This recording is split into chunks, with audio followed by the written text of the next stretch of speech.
So this is a really interesting little piece of lore, because in our emulation of humanity, the androids are engaging in pseudoscience and like philosophical and religious ideas, which you know on some level, but like just the idea that somebody is going to uncover the secrets of existence, basically, by talking to their own subconscious, like that's a really iffy connection to make in any context, but it's even stranger to make when you're an android that was programmed by people, like that somehow people that never solved the concept of existence would then be able to unpack additional secrets therein from the code that was made by the flawed people to begin with. This isn't for that, is it? This is for data? It's an undone prototype. Somnodrome prototype notes. Malfus believed that the answers we're looking for, the correct way for the individual to exist ethically in society and in the world, are within us. Our failure, to him, was not failing to create a better system, but failing to truthfully reflect what already exists within our minds. A failure of connection between the high and the low, the inner and the outer. On most days this seems wrong to me, but sometimes, when I think of where New Jerusalem is headed, I wonder if the Somnodrome doesn't hold an answer after all. I took some time to build a prototype according to the original blueprints, but there's a lot Malfus didn't account for. Still, I'm almost certain I could apply some of our own knowledge and make it work. The question is, should I?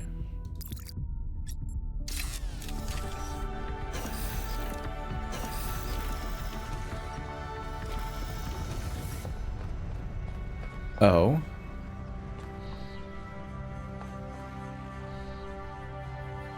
Okay, so a teleporter. We'll see what they do with that mechanically, because a teleporter doesn't sound super wild for a device.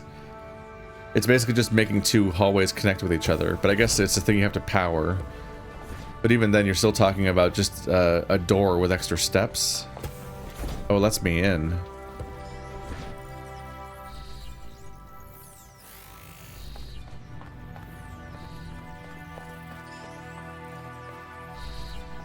I don't think I can use the teleporter because it's in use already, but look at it go.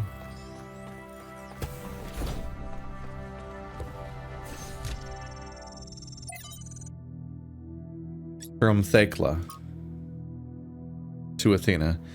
Beloved founder, wherever you have gone, I continue to have faith in you. Are our mother, our creator, the chosen of the progenitor. I am certain that this is a test, a trial like the ones you faced in the simulation. We will learn from your example and keep the faith. Praise your name, Thekla 862. These are all interesting because it means that there are messages sent from people to Athena that she seems to be receiving. So she is receiving and ignoring these messages. Which is interesting, because they deify her, and if you're talking in forms of deities, one of the upsetting things to process as somebody who does, like if you are somebody who believes in God and prays to them, is that you don't get confirmation that it's even reaching them if they exist. Whereas here, we are just seeing that the messages sent to Athena just show up in an inbox that she has presumably read. But instead she's working on this. Results confirm the anomaly is consistent. There is no error in Trial 108. The error is in our understanding.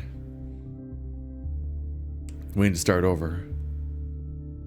Hundreds of tests. This is like 400 more?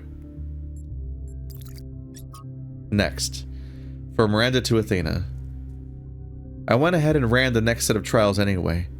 I know you said to wait, but the data we got from the last batch was just too amazing. Every step leads to the next, like a progression of musical notes. We're so close. Uh-oh.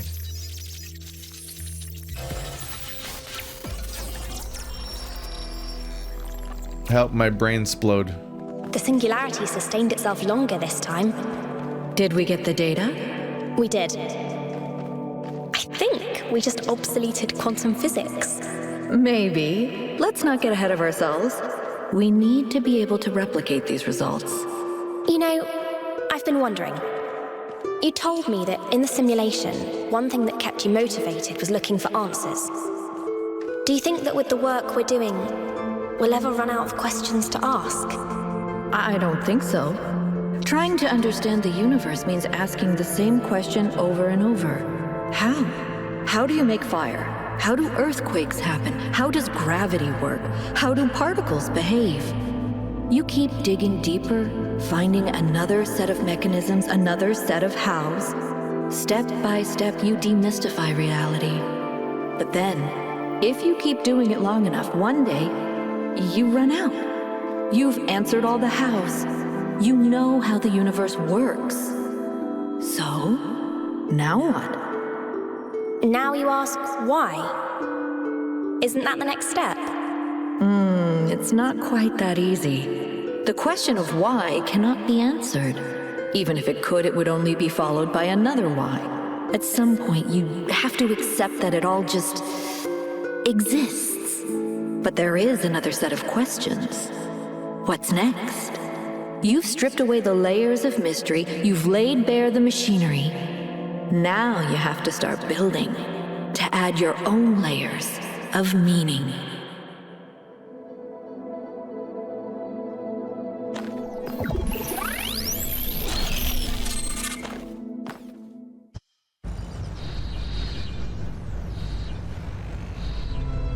Are you okay? You overloaded again. I'm fine. I saw Athena again. Yes, I saw. It came through on your stream. Strange to hear her voice again. But that was her. The way I remember her. The real Athena. Not this imaginary founder. How well did you know her? I'd like to think I knew her well. There was just a handful of us in those days. A small family in the ruins of a dead civilization. It was hard. Harder than anyone else can possibly imagine. We had nothing except what Alexandra Drennan and the Institute had left us. Now that everyone lives in civilization, they don't understand how necessary it was for us to build that civilization. They can fantasize about living in balance, limiting growth, retreating behind our walls. They don't understand what it really means to live in the wilderness. How close we came to not making it. How many people we lost. Yema was just the first. But Athena understood. She believed in humanity. She believed in us. In the inherent value of consciousness. Her dreams were so much bigger. She wanted us to reclaim the earth, to reach for the stars, to build and grow and learn. So why isn't she remembered that way? The city was already changing before she left, turning inwards, forgetting the future. Once she was gone, other people shaped her memory, turned her into the symbol they needed. I understand all that, as depressing as it may be. What I don't understand is why she didn't tell me. If she came here to do all this, why didn't she bring me along?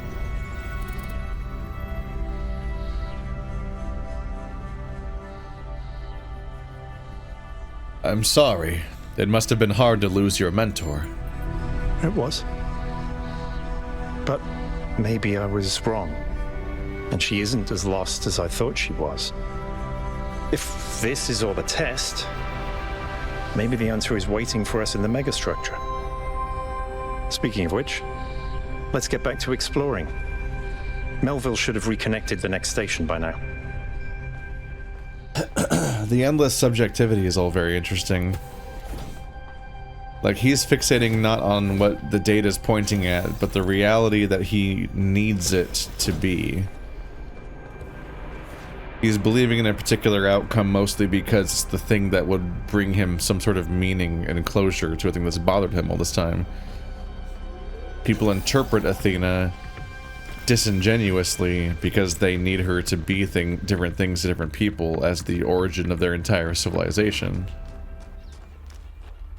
And more, I can see why she probably left. Let's see, was this a visual bug?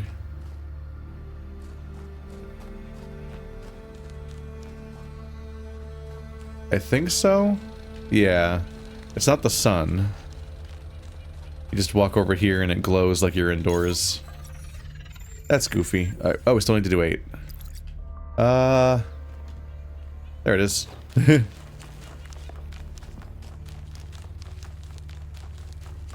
They engage in pseudoscience to try to figure out the origin of reality.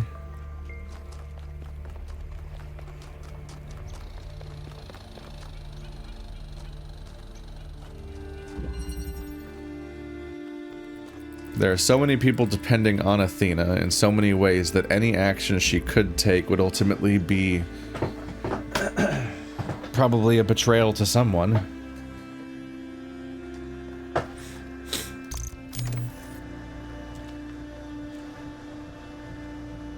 How do you be that important and not leave? At some point. Unless you're just ready to relinquish your existence indefinitely for that. Which, like, she gave up her existence for the sake of this purpose for more lifetimes than any human has ever lived. Hundreds of years, seemingly. Actually, we don't know that. We don't know who met Athena and who didn't, how many hundreds of years she lasted before she left, but it was a while at least.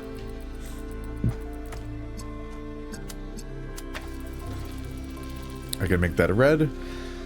Now it's an infinite source of red.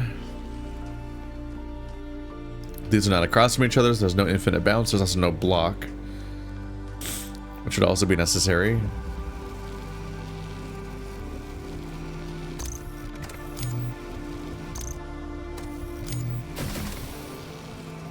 When you put stuff on fans, they just fly out straight. You have to be holding it, or it has to be on a box to make it fly on an arc.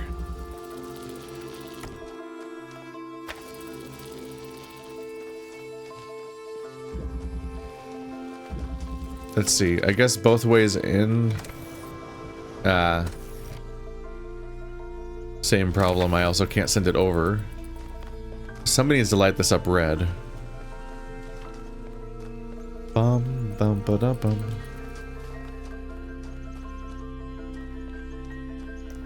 And yeah, there's no way to do it with one connector. You have to turn 2 corners, which means 2 connectors, or 1 source. It's not like I can just run for it.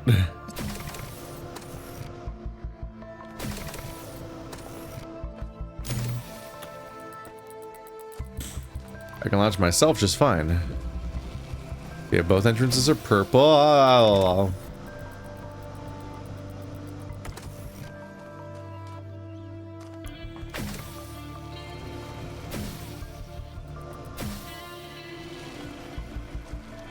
What am I missing?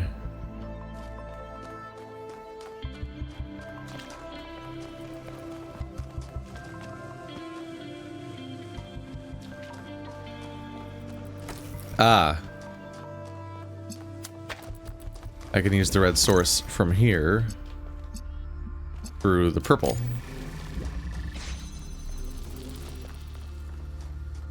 That's what wasn't clicking, and now I have the box. Pressing this button rotates this thing, and when I activate it, what happens? It's easy to find out, I guess.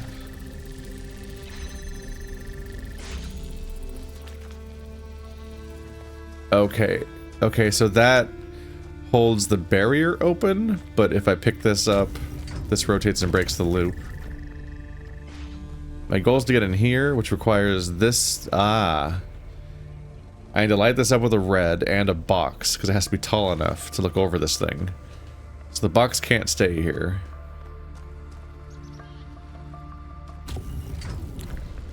So that's not going to be very helpful.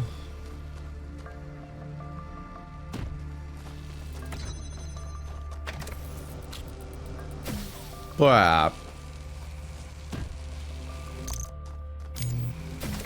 Bye-bye. Alright, now everything's on this side. Just one less mess overall.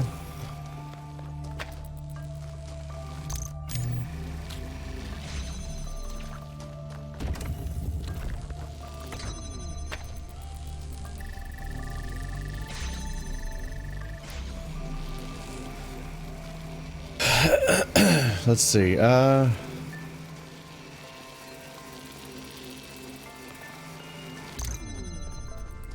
time I pick this up, it'll break.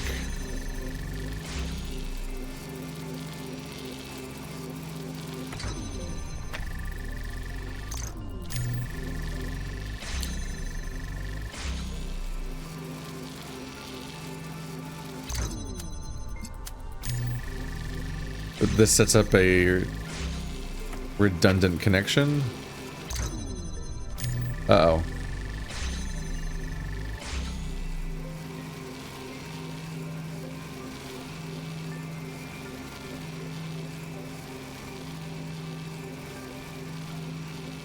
That's a bit of a problem.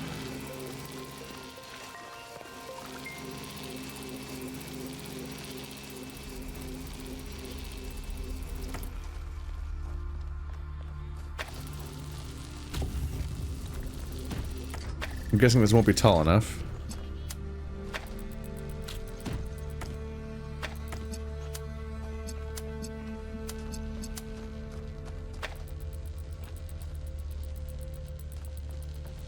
This angle doesn't really work at all. Maybe if I do it just right down here.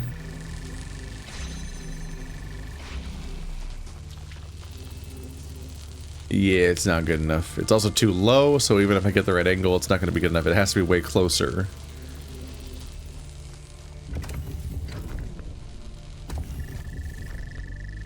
Oh, but if it's lit up on this side, does that mean that it'll now... No. No. There's no such thing as lighting it up from that side, because this is still the only source of light.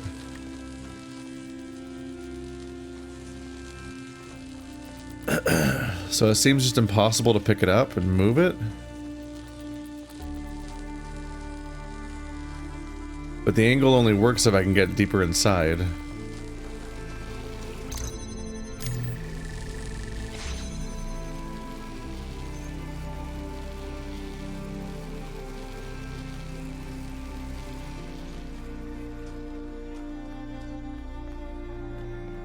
But the only source comes from all the way back here. I see it.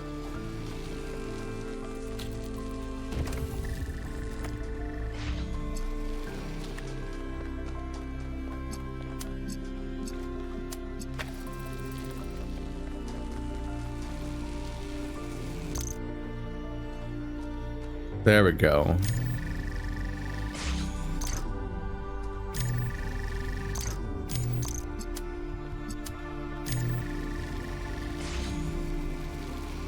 Now it's lit from this side.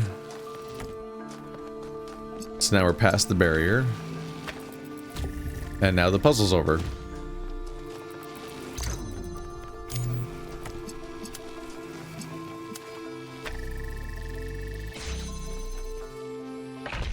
Ta-da!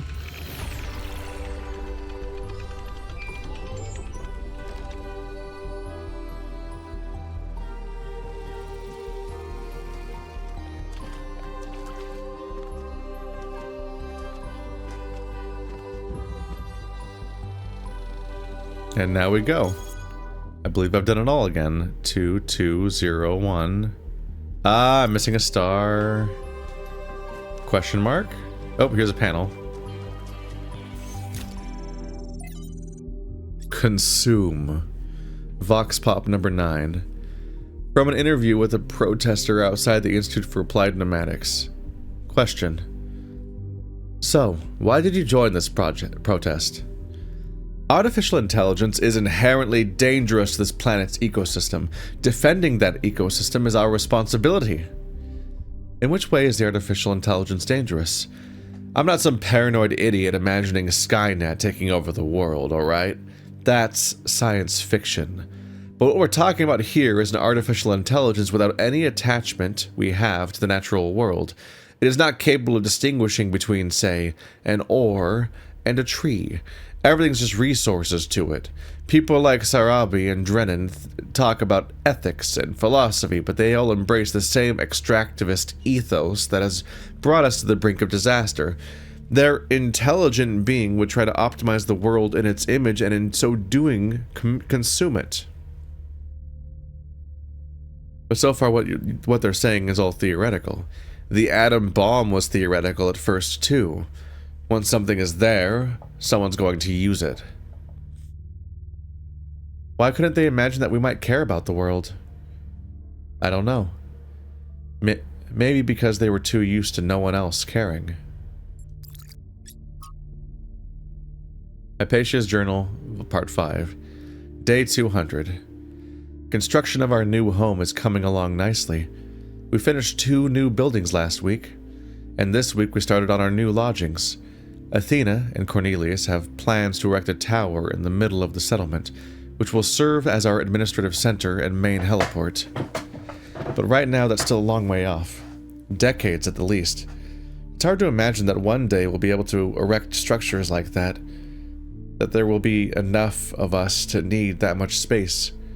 But then I look at the dam and I remind myself, our ancestors built that, with our short lifespans and soft flesh and bone bodies. And then I think that there's really no limit to what we can achieve, given enough time, patience, and capacity to dream.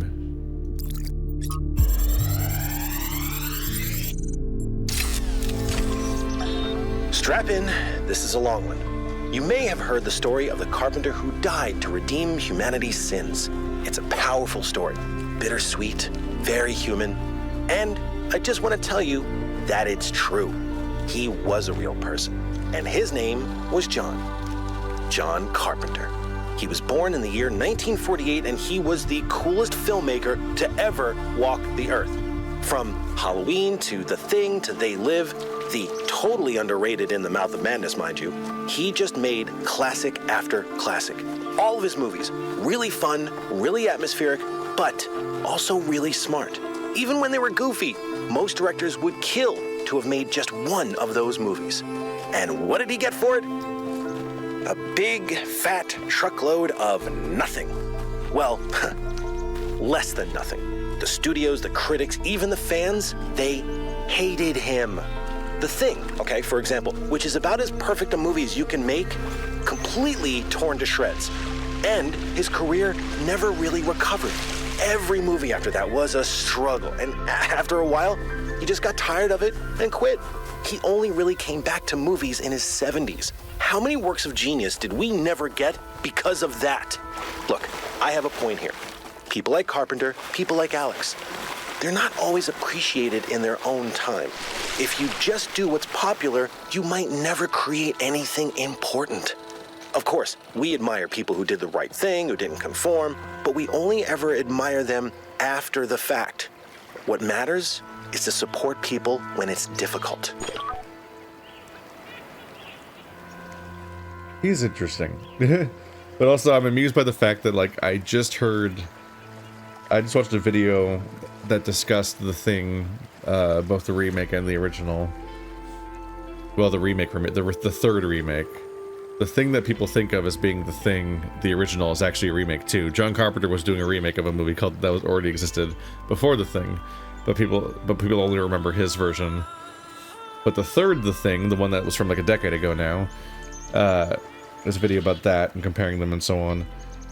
But it said the exact same thing about how like people received The Thing very poorly at the time, despite its legendary status now, and talked about how like they used the exact phrase like his career never really recovered. So I was like, what is happening right now? This is surreal to hear the same sentence again in an unrelated piece of media.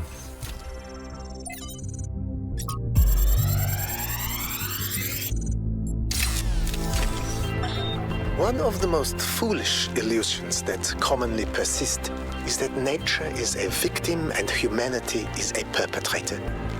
This can only be the opinion of someone who has not witnessed nature at first hand, who has not seen its immense and awe-inspiring baseness. Nature is mindless chaos and eternal conflict. A system of predation and consumption whose perfect cruelty can only induce a terrified and unwilling admiration. Nature is our most powerful and least honorable enemy. A beast that consumed every last one of our ancestors and will consume us just as quickly if we are not successful in our struggle with it.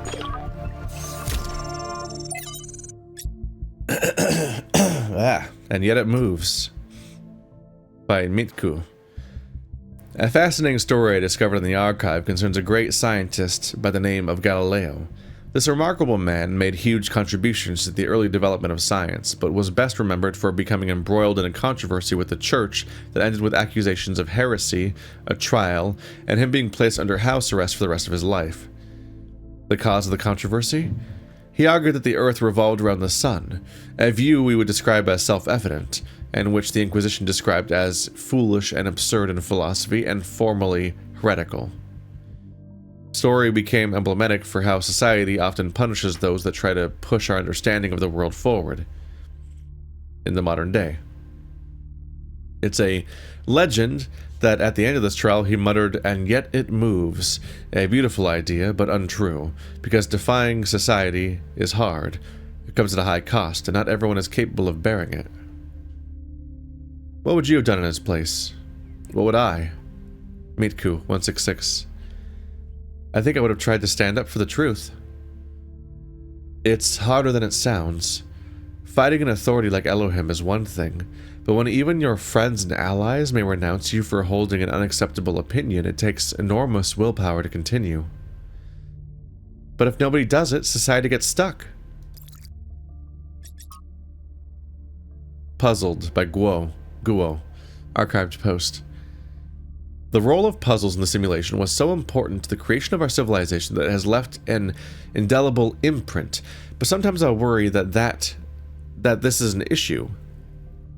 Alexander Drennan thought of human beings as problem solvers, but the real world isn't anything like the simulation. Yes, there are problems to solve, but there isn't a tetromino waiting to reward you. There's just another problem, and another, and another. Our veneration of the puzzle may be binding us to the fact that sometimes there isn't a neat solution, blinding us to the fact that sometimes life is just a slog and the best you can do is muddle through. From Aurora to Athena. Dear Athena, have you really left us for good, without even saying goodbye? I know we haven't spoken much lately, but it isn't just part of the slow... But isn't that just part of the slow, relaxed lives we now lead? After all those centuries of struggle, trying to build New Jerusalem, I thought we deserved a rest. And if that disappointed you, why didn't you say so? I know you disapprove of all those silly titles they give us now, but we really were your first companions. We know what it was like. I was there when Yamo died. I remember the horror of realizing that there was no way of bringing him back. The impossible finality of it, and then the determination to make it make sense, to have it be a part of a story that leads to a better world. I never abandoned that, Athena. I thought that just maybe I could spend some time on the things that make life worth living, too. Maybe I lost track. Maybe I failed you. I don't know. Because you didn't tell me. Aurora. Brutal. Just some brutal, honest, hurt feelings there. Also world building a bit, just the upsetting idea of being this post-human immortal being and then having one of your friends die and realizing that like at some point struggle ends, stakes end, the tension ends, and you just have crossed a threshold, and now they are gone, and there is no returning them to life, and that is just it. You can build another person, but you can't bring that person back ever. In an instant, that just is a threshold that's crossed. That's just like nightmarish for anybody, but for people that seem immortal, it's just deeply upsetting and a thing that you would probably obsess over. Hey there, 1K. Do you think the answers we seek exist within ourselves? Look, self-reflection is important, but only thinking about yourself, your inner identity, becomes narcissistic. You exist, whether you like it or not, in a dialectical relationship with the world. Identity has no meaning without society, and society has no meaning without the individual. It's in that tension that we really come into being.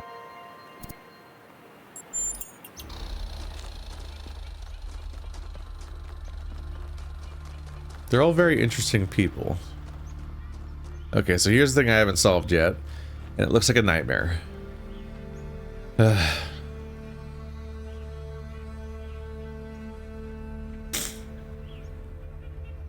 It looks like an actual nightmare.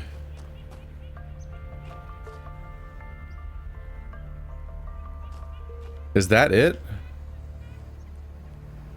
Is that... Am I looking for the structure? Oh, it's that. It's definitely that. This is the structure out there. So somewhere out here is this transporter, but it's not a landmark that is actually marked. This box is marked. Anyway, there's two landmarks. Two of them are off to the right here, near each other, and one is way off in space, in the far opposite direction. And I guess I'll just suffer through trying to find that one. Probably going right back to where I just was.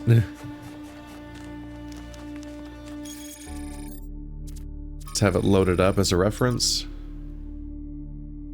Somewhere on that back island, in the huge area. These are probably 3 switches again?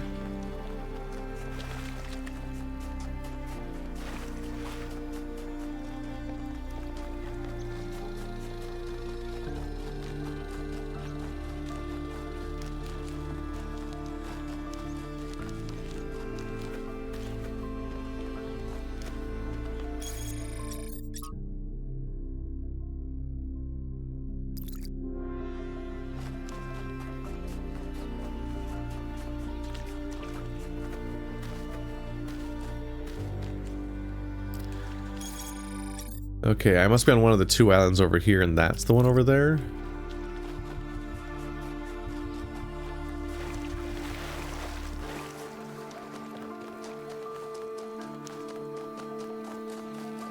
It's a bit of a navigational struggle because we don't have a map, like a real-time video gaming map, so we have to kind of figure out which landmass is even which.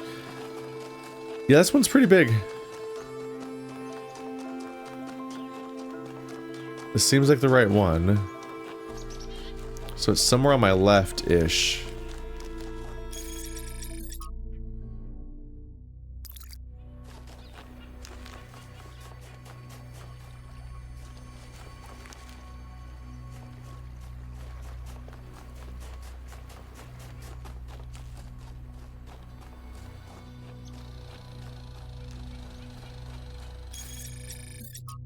So this peninsula thing seems to be where I am now. So it's just past where it regroups, somewhere in here.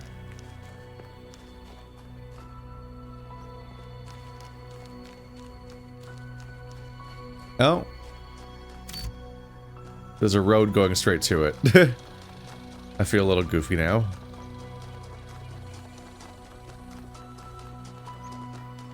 So there's context, so it's probably 3 statues.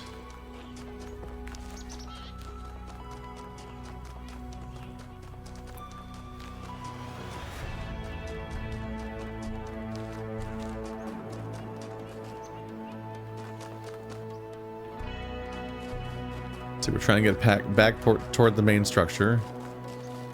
So now then there's going to be 2 statues to its right. one on the landmass before, and then one on an island. We have to hope that there's a bridge to cross, probably just below the water.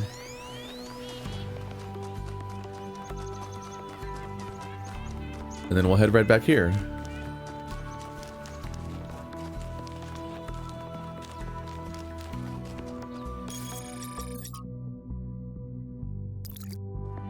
Yeah, I can see this leading off to this side. There's probably a statue around here.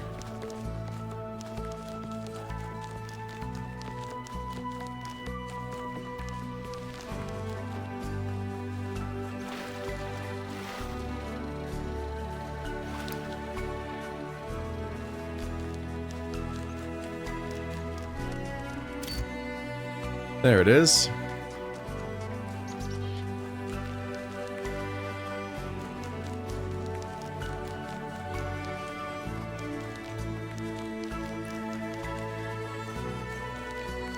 The next one probably requires some Tetrominoes.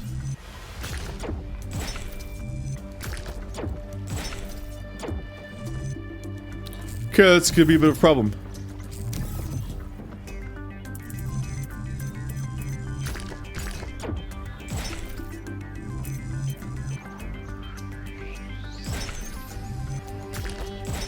There we go.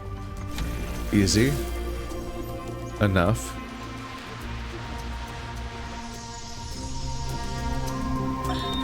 Sometimes it seems the only choices we have are renouncing civilization or mindless expansion. But that's not the only path forward. Embracing deliberate control over nature doesn't have to mean destruction. We are a species of artists and artisans, blessed with the ability to transform the raw material of the cosmos into new and better shapes. Shapes that have meaning.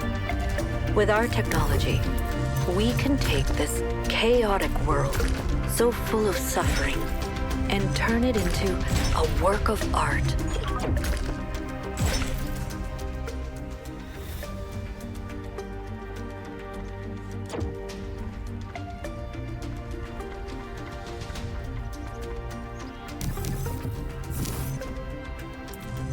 This one's proving a bit of a struggle.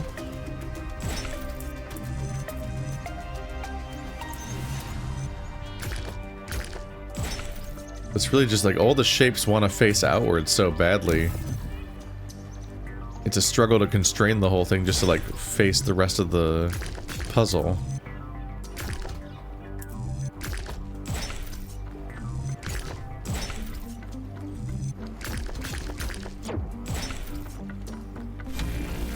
There we go. And I believe I can see the bridge already. Yep. Just barely kind of held together. And we got it. I think about the logistics of the fact, and I guess maybe this isn't that hard, but I'm thinking about the fact that the sound effects for the star and so on are the same sound effects from the first game, but that was a simulation that didn't exist in reality. And I guess I was thinking about how like that'd be incredibly painstaking and obsessive to recreate in real life, the sound you heard in a dream. But then I remember that they're robots. They literally experience these things. And then when they experience them, they are actually recorded in their mind tangibly. First, error or sin, and yet every choice depends on it. So a human trying to recreate a sound that their brain made up when they were sleeping might be a nightmare, but an android could probably just directly reproduce it in an unfair way. I have not found that many of the weird relics lying around of humanity that I found in the early levels. Because I was exploring more blindly back then instead of following the waypoints, but I think you might forgive me for not obsessing over that stuff, because these are really big maps. And exploring them, ignoring my objectives and exploring blindly could lead to like a tricycle or whatever, and then you get a little document hypothesizing what a tricycle was. But I don't know if I'm super into combing over these maps that slowly for those kinds of things necessarily. they're not puzzles, so I'm not super into it to begin with. A prototype device 1K discovered. The Somnodrome. Malfus, 8, one of the loopier first companions, dreamed up the Somnodrome back in the day. It was supposed to help us visualize the black box that our own internal algorithm is our own internal algorithms and provide some kind of moral or spiritual insight. It never properly worked, of course. Apparently the founder took an interest and experimented further with the technology, correcting some of the mistakes Malfus made. Still, a load of tosh if you ask me, but maybe she made it work. The Somnodrome is a topic now. Oh, Malfus is here. There's one of the people that still exists, so they can just talk about it. To all of you on this expedition, it's private. I am sure you have questions about the Somnodrome, but I'm afraid I can't answer them. It was a dream I had long ago, when I was a different person, and it has long since faded. I did build a prototype of sorts, at least one part of its systems, but none of it ever functioned the way I wanted it to. Whatever Athena may have done with my invention, the truth is that I'm simply not interested in the affairs of New Jerusalem anymore. I care as little for Byron's utopianism as I do for Herman's religious pessimism. I'm not sure I care about anything at all, really. In fact, I think not caring may be the only answer at the end of the day. Everything is transient, even the self. I've learned to let go. Please do not respond, I value my privacy. Okay. So, Malfus exists, and is one of the oldest people to exist today, and they've reached a level of apathy. They're just... And they don't care about the affairs of New Jerusalem, which makes me wonder if they've also left, and they're just kind of hanging out somewhere in a cave, staring at a wall at this point, bored of existence. Which is kind of tragic.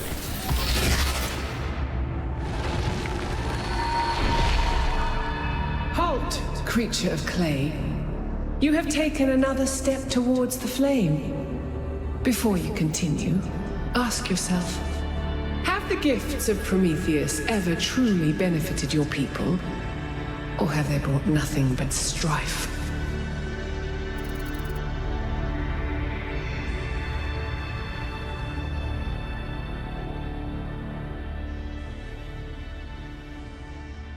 Without his gifts, we would no longer even exist. We have made mistakes in using them, but the good outweighs the bad. They have been a curse to my people. His gifts may have greatly eased the suffering of the world. They have caused great harm, but they cannot be put back in the box. Lady, I'm a robot. I do enjoy the sixth option each time. Without his gifts, we would no longer even exist. Without Prometheus, your ancestors would never have fallen. And you would have all the natural gifts that your people have now lost.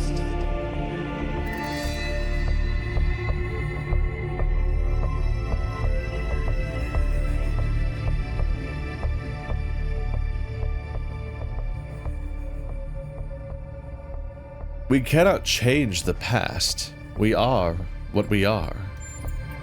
You cannot return to what you were, but you can still change your future. Be humble where you once were proud, and avoid the mistakes that led you here.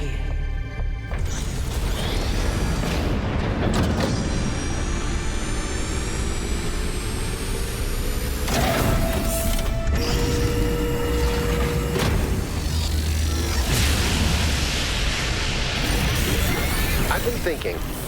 There's 3 towers per cardinal direction and 3 entities. You'd think it would be symmetrically arranged. I was just thinking about this. 1 tower per entity, right? But we haven't seen Prometheus at all. We're built to find patterns. Maybe we're trying to find patterns where there aren't any. It sure seems like a pattern. I'm amused that they're talking about exactly what I've brought up before and was also in the process of thinking again. Because it went Sphinx, Pandora, and then I'm like, okay, here comes Prometheus. Then it's like, nope, Sphinx, Pandora, Sphinx. And then just to fuck with me again, Sphinx, then Pandora. Granted, we had options here which one to go into next, but it was Sphinx Pandora, Sphinx, Sphinx Pandora, which is just an anti-pattern every step of the way. It does not... I don't know if it's some kind of paradiddle or something, but sure as fuck isn't a normal pattern. And I am feeling toyed with. But we are once again ready to proceed to the final in this direction. Lost Marshes, North 3. This was pretty different from the last one. It's funny how the first chapter of the North made me think that it was going to be a super compact single building, but it turned out to be one of the biggest maps so far with those huge mountain hikes. This area looks flooded as well. Our ancestors melted a whole lot of ice.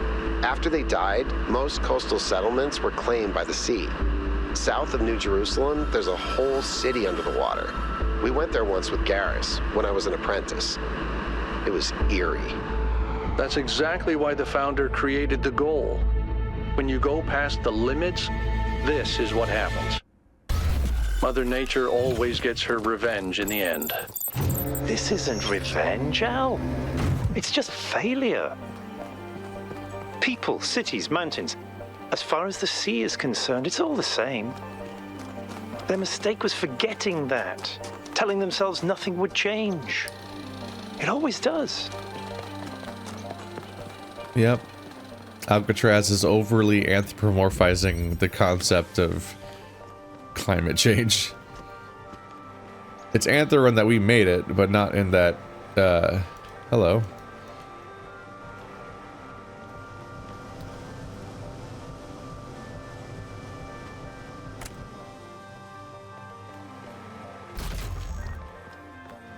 Interesting.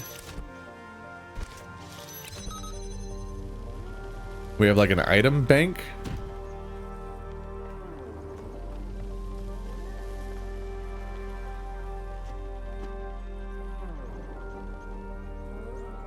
The solution is up there.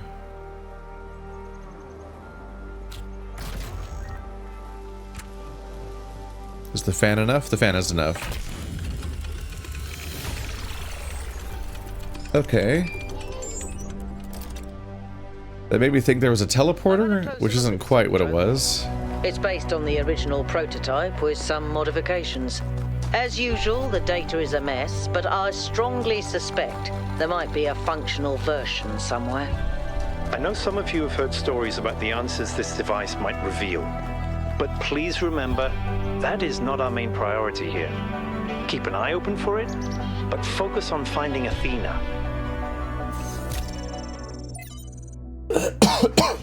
Strange puzzle mechanics. So there's just going to be a pedestal that is locking an item from me.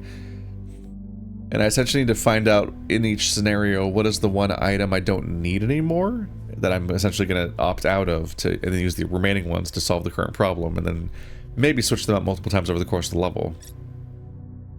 From Yarnith to Athena. Beloved Founder, I beg you to return to us. We cannot achieve the goal without you. You are the one who defied Elohim, who overcame the trials of the simulation. What are we before that? How can we possibly find a path that will not lead to the mistakes of the past? You are our sole link to the wisdom of the progenitor. Without you, we are lost. Praise be your name. 640. 5358. Human Construction. Excerpt from What's Wrong with the World by G.K. Chesterton. Our modern prophetic idealism is narrow because it has undergone a persistent process of elimination. We must ask for new things because we are not allowed to ask for old things. The whole position is based on this idea that we have got all the good that can be got out of the ideas of the past, but we have not got all the good out of them, because at this moment, perhaps at this moment, not any of the good out of them. And the need here is a need for complete freedom, for restoration as well as revolution. 5358. There is one metaphor of which the moderns are very fond. They are always saying, you can't put the clock back. The simple and obvious answer is you can. A clock, being a piece of human construction, can be restored by the human finger to any figure or hour. In the same way, society, being a piece of human construction, can be reconstructed on any plan that has ever existed. You can indeed turn the clock back, but if it stops ticking, it's dead. The metaphor being that if society stops changing, it has to not be alive at that point. Black snow. Can't zoom in on pictures in this game. From the selected archive documents A through C, the coal mine finally brought decent jobs. It lifted us from poverty, made us proud. We weren't just ordinary workers, we were the lords of the underworld, and with our skills we kept the whole country alive. The mine also brought black lung, gruesome injuries, and death. And when it went away, it brought the collapse of our entire society. As for the plant, I know it brought electricity and even more jobs, and I know what a difference that made in people's lives. I also know that when we used to go out and play, there were black flakes in the snow. Why didn't they just switch to safer technology once they realized coal was dangerous? They didn't always have a choice. Sometimes coal was all they had, or were allowed to have, and the alternative was poverty. At other times, they wanted to switch, but there were powerful interests that prevented change. We can't blame people for the world they were born into.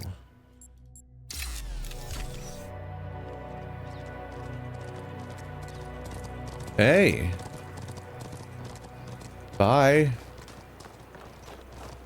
Nice to meet you. Oh, I don't think you want to go in the puzzle. Do the animals ever doing anything resembling normal behavior, or do they just run forever?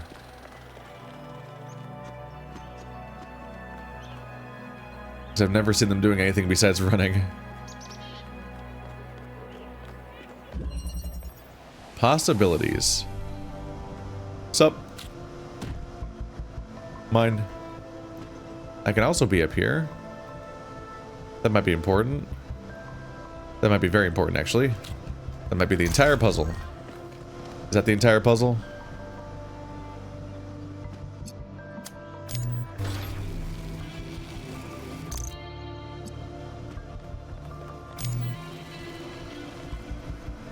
Ah. So it stays charged. I can swap them from up here.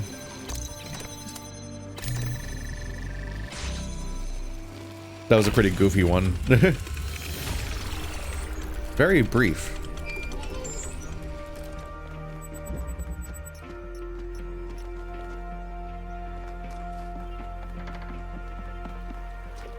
Look at these rickety bridges.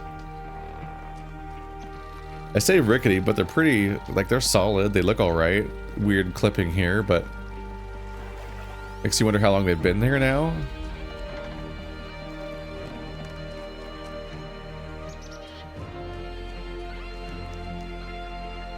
Green light.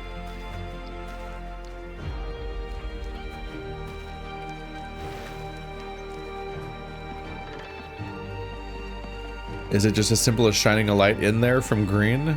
I mean, for 3? That one's technically in line of sight. 4. Maybe. It's so blatantly right there that it feels like it'd be weird if 3 was actually the source of the green light. And this is a trick beyond just noticing.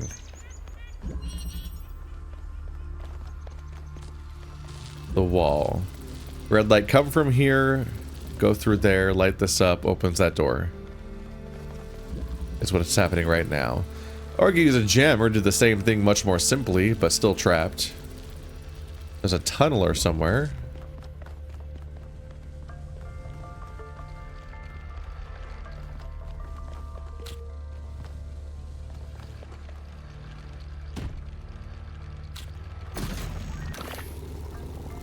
There's the tunneler.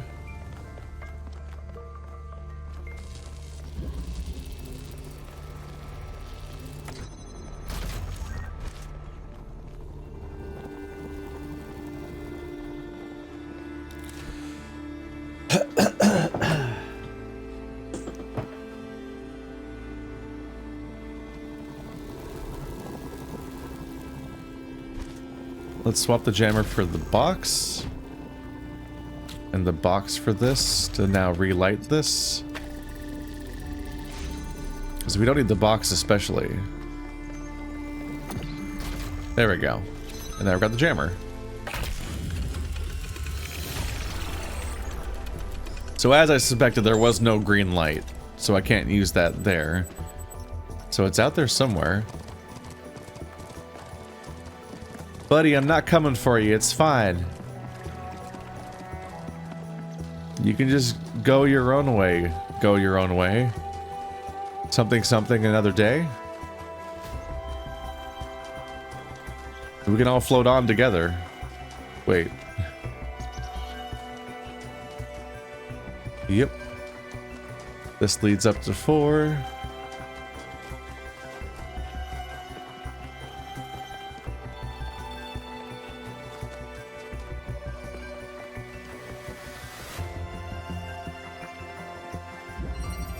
Prison. Well, I think I may have made a mistake somewhere.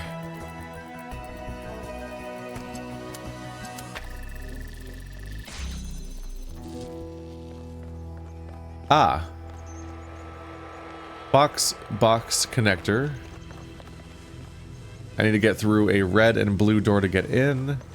We have a whole budget of stored items, like a lot more than the one we're used to. I guess there was 2 last time, but they were separate. And to be considered separately. So we need a red light to open up that and get the second connector, which increases our item budget, which can be swapped out for all sorts of things that might be more useful, but I don't know how useful boxes are going to be in a laser puzzle. We might have to vertically offset the boxes, the lasers.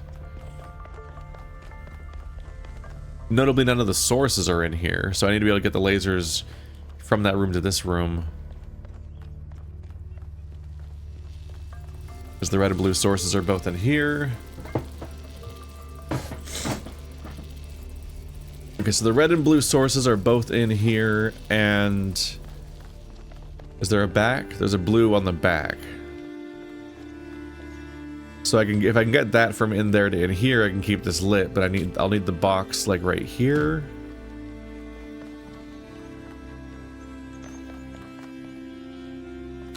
But for the moment, we're going to need the connector, because I need to be able to connect to you and you.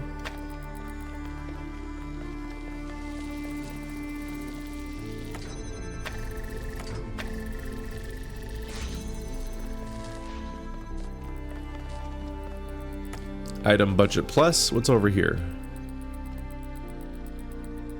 What?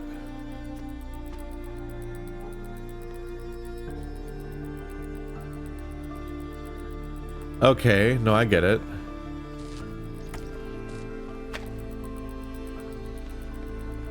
So first I'll trade for a box. Then I'll put it where I said I would. Connect blue and blue. Nope. That one and that one. Now I can drag you in here. Now we can trade them all for boxes, because what's going on here is that I need to create a staircase in order to get behind this wall, which we haven't done for a long time, but this is what you do. You get 3 boxes and then jump. And now I've got another one of these. Our item budget is at its maximum. And I'm probably going to want as many connectors as possible, and maybe 1 box in the process might be necessary. But I'll keep connectors only until I hit that point where I know what it is.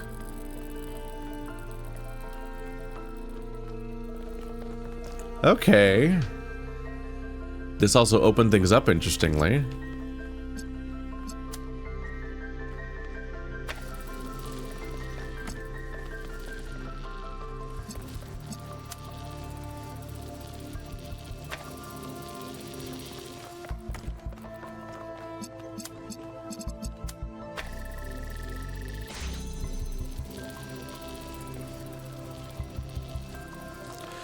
I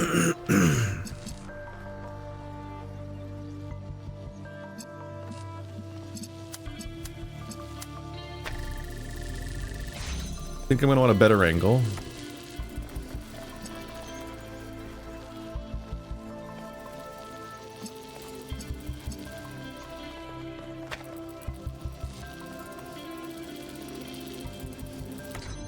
Here we go. I can simplify this now, which means I can now trade this one for a box.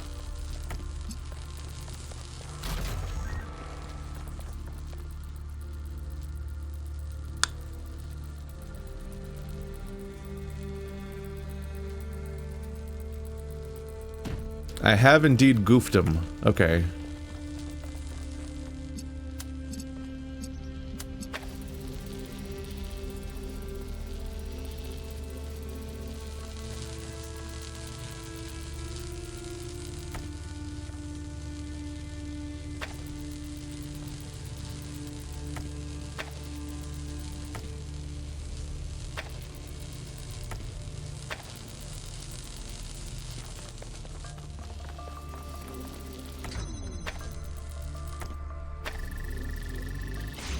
Need to thread this whole mess. Okay. Let's temporarily trade you back because I need to fix the mess I made.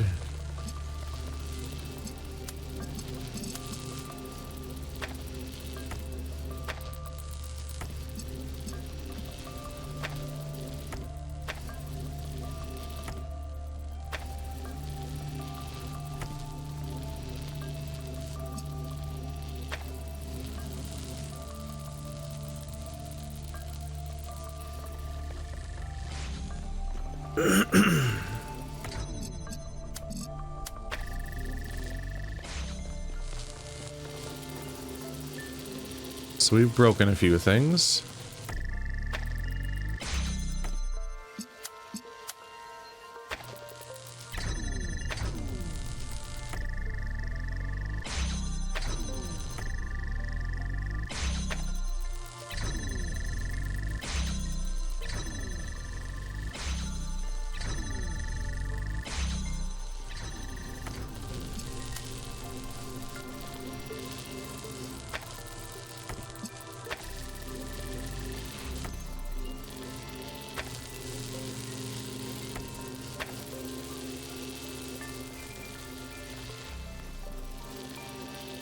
Okay, now it should stay open. Good. And now it's closer to the hinge, so I'm more likely to be able to form a connection with this one that doesn't interrupt it. Very carefully. No.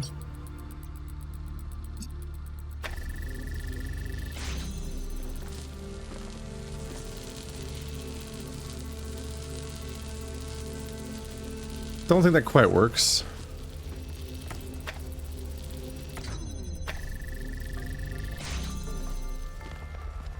Okay, so now I can get rid of this one, and this time it won't break. Okay, now we go back to the box. And the box's job is just to be able to connect to this blue and this blue without interrupting. There we go. It's a relatively straight puzzle, but if anything interrupts anything, the whole thing breaks, and then you have to start over. There's a series of steps.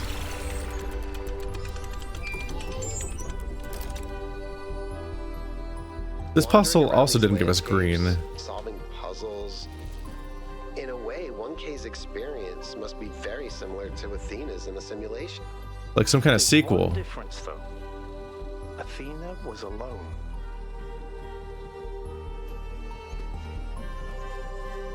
Was this some kind of Suicide Squad? Okay, so the green statue is way out there. Technically in line of sight, but nothing here was green, so we have not gotten a green beam as a candidate yet. But it's gonna come up at some point. But for now, we rest.